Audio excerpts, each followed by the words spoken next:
today. What you guys think of that first panel? Well, we're going to keep things moving in a progressive manner. We have very distinguished guests, and while everyone can read that beautiful bio, I'd rather talk from an experience standpoint versus read her bio, as you all are very, very capable of doing. It's my privilege to introduce Cook County President Toni Preckwinkle. And I think of three words whenever people have asked, or when I even had the chance to think of how I would describe her, and I would say one is accountable, second, committed, and thirdly, engaged.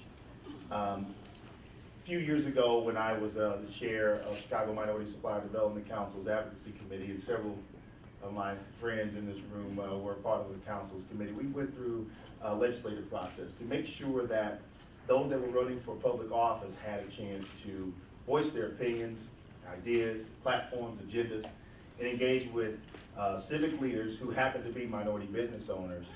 And we actually came up with a scorecard. Well, President Preckwinkle today, then candidate and former alderman, took part in that process. She was the first to commit to it. We scored the candidates, and by and large, we began to support those based off of their views and their policies that they would be implementing. And so today I stand before you knowing that a few short years ago now too, she was just a candidate and had been a long-time alderman. I'm a third ward resident, and even my ward has been a benefactor of the transformational things she was able to do in the the fourth ward. And so even today, when I think of engagement, I have the privilege of seeing President Preckwinkle in, I won't tell which market, but some mornings we're in the same market and she'll tap me, "Hi Travis, how are you?" And we'll have a nice, pleasant exchange before the crowds come and what have you. But I just want to thank her and thank you all for coming out. I'd like to give the floor over to you, Honorable Toni Preckwinkle.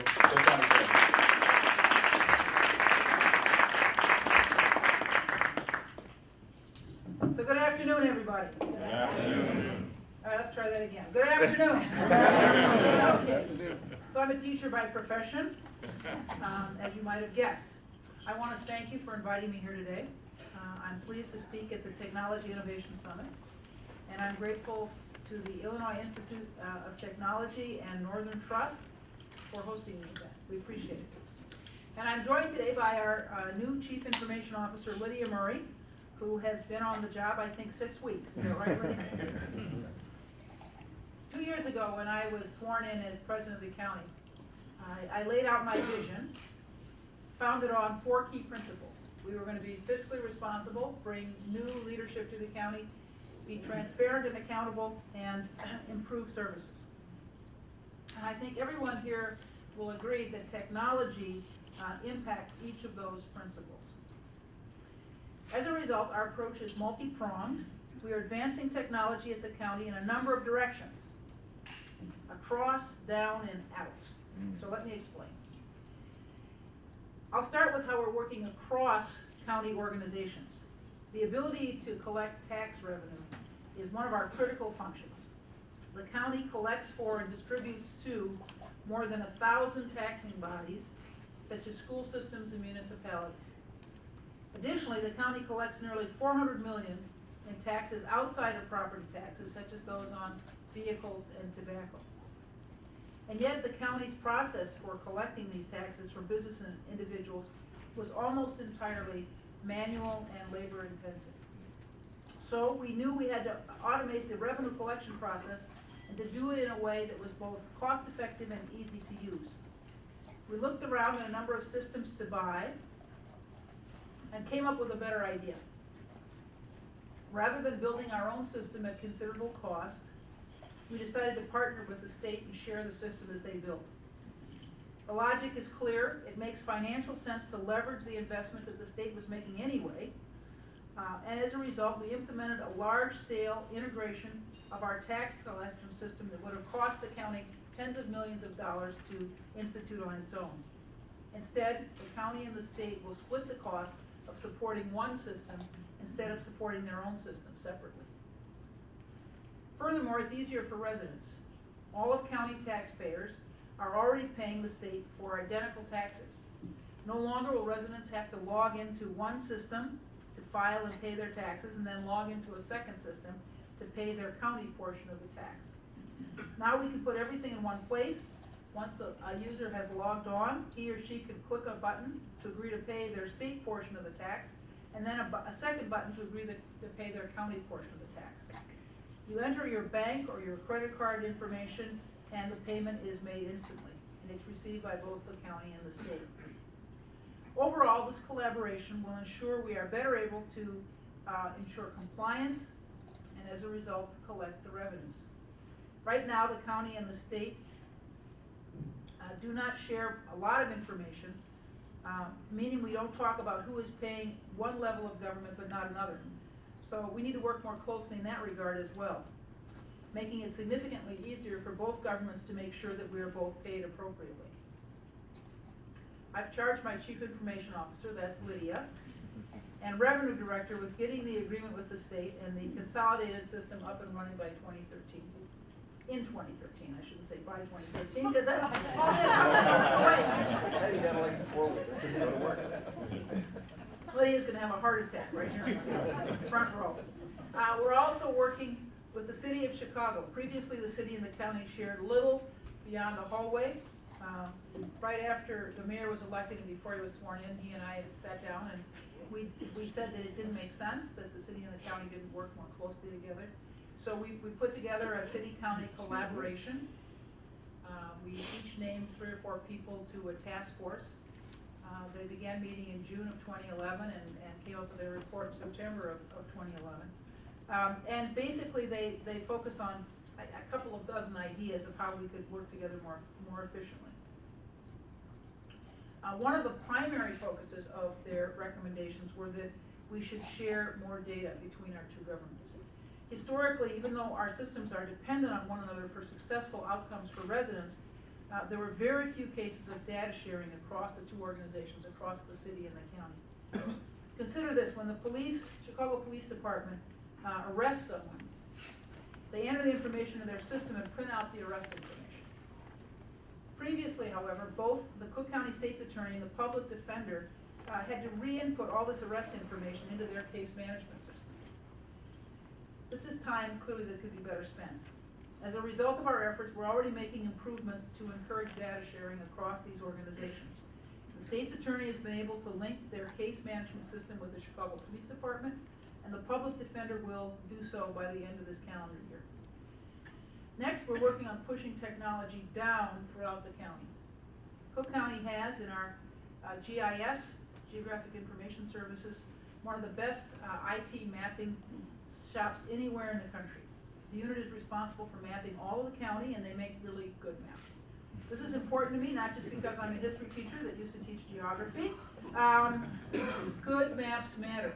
They matter when we're assessing property. They matter when people go to the polls to vote. They matter when we're trying to expand or enhance a county road. Good maps matter when you want to start a business and you need to know about zoning designations. Good maps matter when there's an ownership dispute and we need to know where one property starts and another ends. So the problem is often the good mapping technology is very, very expensive. It's certainly out of reach of most of the 135 municipalities in Cook County. Most of those towns can only dream of buying the mapping technology that we have here in the county. In the same way that the state is sharing the functionality of their high-end tax collection system with the county, we're sharing our mapping technology with the municipalities within the county. So I'm announcing that this year I'm going to offer online access and application-based training for our county mapping technology to all of the villages and jurisdictions in Cook County. With this service, they can have access to our state-of-the-art mapping tools that they could never afford on their own. For a small fee, we will now allow municipalities throughout the county to utilize our mapping tools in their jurisdiction in any number of significant applications. For example, they will be better able to track their assets in their communities, do more integrated emergency response planning with our Department of Homeland Security, and make better zoning decisions using county mapping technology. Lastly, we are working to push our technology out. The first way is by pushing data out to residents to increase engagement and participation. Last year, the county launched Cook County Open Data, our open data website. To date, we've posted more than 300 data sets from county agencies, bureaus, and departments. Residents can find our data on services, on contracts, our checkbook, freedom of information requests, just to name a few. On one hand, making this quantity of data available to residents is a tremendous step toward transparency and accountability. However, the amount of data available also means that it can be overwhelming for residents. Therefore, we've made a concerted effort to make our information more user-friendly, working with partners to identify where data can solve problems or provide context, as well as working to create maps and metrics to help residents gain more knowledge. A great example of this is the information we distribute in conjunction with our budget process. Last week I announced my third budget. As part of the budgeting process, we developed online forums to get input on budgeting ideas and tweeted information about the budget highlights during the budget announcement.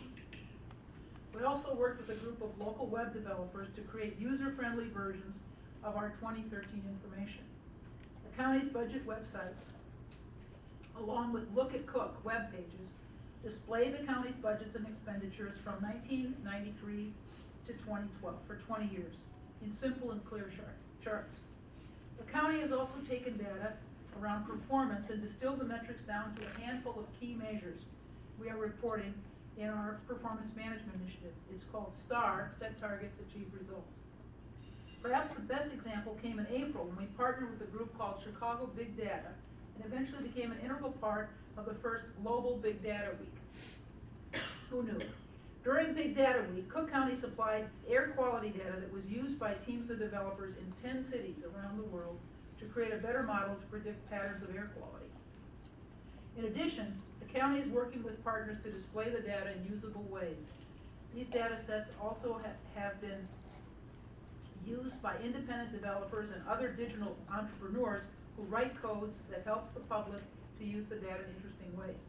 During Big Data Week, we produced 2 online events that focused on the needs of local developers as well as local digital equipment, digital economic development. To understand this and how all it works, you need to go to data.cookcountyil.gov. We have a video showing how we are using and promoting open data. This is the second way that we are pushing technology out. We are also using technology to advance digital economic development. Our data can be used to help digital entrepreneurs to produce products faster and find new markets easier. This year, the county was a co-sponsor of Apps for Metro Chicago, a contest where teams of developers used data supplied by the county, the state of Illinois, and the city of Chicago to build online applications to serve public needs. The winner was the online application from SpotHero.com. SpotHero.com helps you find and reserve discounted parking spaces in 100 garages in the Chicago area. And now they're expanding across the nation. We further economic development by ensuring that our communities have access to high-speed internet. In the same way that developing highways for vehicles in the 50s and 60s promoted economic development. High-speed internet networks are the new highways that promote economic development in our time. To that end, Cook County has devoted $10 million to broadband development in the county. Along with a grant of $6 million from the state, Cook County is investing in fiber optic connections in underserved neighborhoods on the south and west sides of the city. Our first broadband investment is focused on the provision of health care by linking our Cook County hospital system, health and hospital system on the near west side, to all of our offices downtown with excess CTA fiber. Our hospital system is beginning to think about ways to deliver telemedicine and healthcare services electronically as well. Just last week, Governor Quinn announced that 9 neighborhoods anchored by the Woodlawn community will be receiving a 2 million gigabit challenge grant that is being matched by an additional $2 million from the University of Chicago. Because of this grant, Woodlawn's Health Center will be able to share electronic medical records, x-rays, and other medical images with the rest of the Cook County Health and Hospital System in an instant.